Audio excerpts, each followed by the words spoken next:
Hello, YouTube. It is the coming towards the end of a very long Tuesday.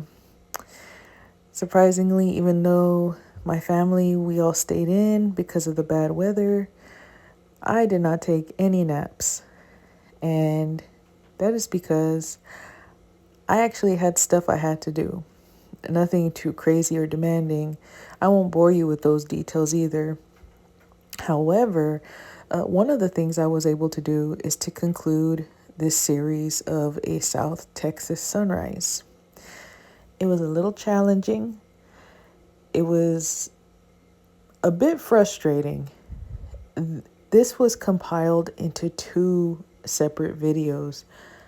I had recorded this on my phone, and there were a few times I had to break. I had to step out for a bit, but I would return, turn the camera on, and just continue.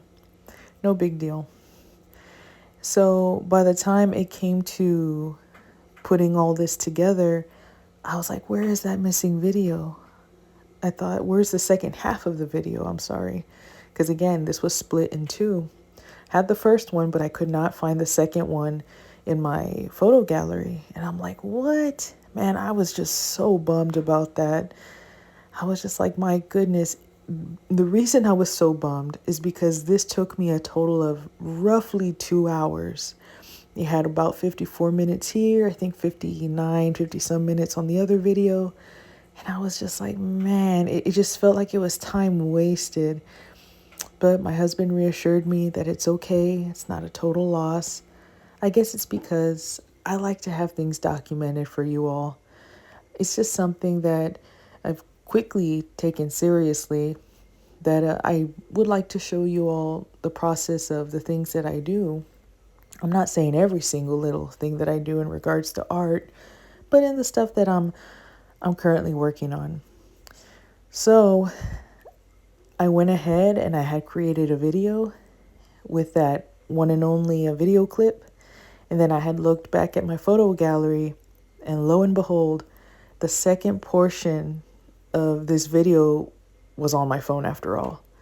Now, I guess it's because of the length of the video. It may have taken longer for it to be on my phone. I don't know. Phones aren't perfect. Electronics aren't perfect. They're made by imperfect people. Oh well. So I went ahead, I deleted that first YouTube video, and I went ahead and I compiled the two videos finally.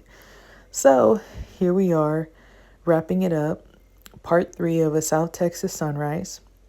It is almost 11 p.m. and here I am thinking, what in the world am I going to talk about in this voiceover? I cannot tell you, oh, I'm doing this technique, I'm doing this using this color, and this is how I achieve this and whatnot. I unfortunately don't know how to do any of that. I don't know the proper terminology, and that's okay. Whatever simple terms I have, I can just explain it to you. In this case, I'm working on my little mesquite tree that was taken by the photo I had done several days ago. And just an FYI, if I sound off, it is way past my bedtime. Normally, I'm asleep early, but I was determined to get this video uploaded, so please forgive me if I sound off. Oh, and as you can see, there was a big jump right here. It's because I had to do some cuts, and it just jumped from one video to the next.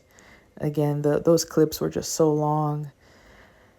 So in this case here, one thing I will say that I was surprised. How do I say this? When I look at objects, I like to look at the colors. As far as what am I looking at? Like if I'm looking at a red apple, it's not just red. There's other detail in it. So I find that just training my eye as far as what colors am I seeing. In this case, with this photo that I took of my backyard several mornings ago, I was drawn to the ground. And this is what I'm working on here right now. When I looked at that photograph, I was like, it was a cold morning. The sun was just coming up, and the ground had little hints of blue. I suppose to also indicate that it was a cold morning.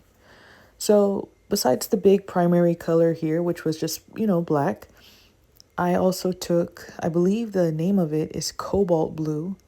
I incorporated a lot of cobalt blue into this. As you can see, those little highlights in the ground. And also mixed that in with some black to give it a grayish color because I was working with a lot of grays, a lot of blacks, a lot of those cobalt blues, and just trying to highlight. I just get, it's such a satisfying feeling incorporating those little details. We're always learning, definitely something that I'm still working on. And going back to my mesquite tree, we definitely have a lot of these here in South Texas. A lot of people, can get annoyed with them as far as, oh, it's just brush, it's just needs to get cut down. It's good for firewood, it's good for our barbecue pits, but I just think they're so beautiful. I believe it was one evening when I was walking around the property, I just took a look at the sky. I remember the sky just being blue, the bottom of it was just orange, yellow. The clouds, they were just everywhere that evening as the sun was going down. But before that was just a bunch of these mesquite trees, a bunch of brush, and it was like a silhouette, like it was all darkened. And I thought, how beautiful is that?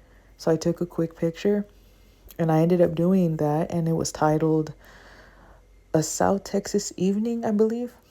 Yeah, A South Texas Evening. I did several of those, and they sold pretty well. And I got a lot of good feedback, in other words, on those. I took a lot of joy in doing those. They were done in soft pastel, soft charcoal. But I'm like, you know what? I would like to do a sunrise, but with this gouache paint.